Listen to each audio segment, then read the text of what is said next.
Rubber ring আছে। এরপর দিলাম হচ্ছে রেগুলেটিং কাপ। এই যে কাপটা এই ছিদ্রটা ওর মধ্যে যায় বসবে, ঠিক আছে। এরপরে দেব ইন্টারমিডিয়েট ডিস্ক, মানে নিচে থাকবে বটম, ওর সাথে ইন্টারমিডিয়েট ডিস্ক 20টা এরকম। বটম ডিস্ক সহ 20টা।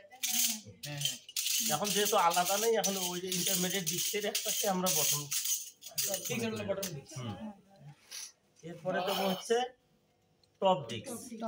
টপ ডিস্কে যখন বসাবো তখন এই যে খাঁজ আছে একটা, ওই খাঁজ বরাবর এই যে রেগুলেটিং স্ক্রু আছে ওইটা ওই বরাবর বসাতে হবে, ঠিক আছে।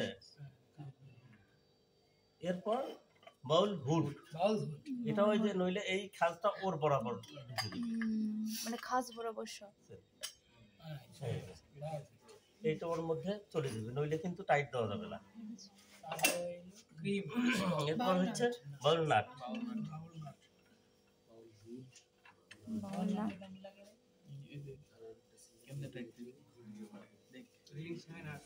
এখন কি করার, আপনারা রেঞ্জ তো রাখেন নাই, আরেকটা আমি নিয়ে আসছিলাম, মানে দুটো ছিদ্র করে লোহার একটা, ওইটাও খুঁজে পাচ্ছি না।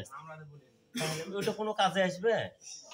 আমি সেদিনে ফুটের দেখাইলাম, আজকে পাচ্ছি নাই। পুরি নিস, আমাদেরগুলো নাইনি, আমাদেরগুলো ভালো। যাই হোক, যে কোনো ছাত্র, আমি কাউকে ফিক্সড করে বলতেছি না, কিন্তু এইটা করালে এখন তো আমরা এখন দেখাতে পারতেছি না, এখন ঝামেলা।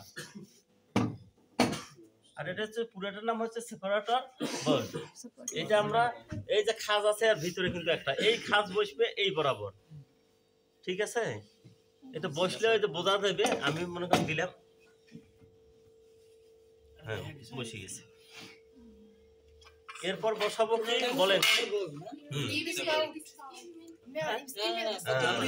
আগে স্টিম মিল্ক স্পট, অর্থাৎ যেটা উঁচু সেটা আমরা আগে বসাবো।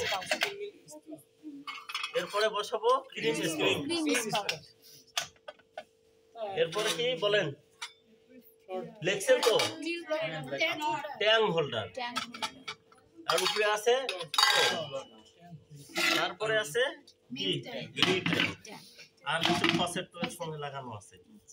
আমি টাইট দিতে পারলাম না, খালি একটু আমি খালি দেখাই দিচ্ছি মেশিনটা।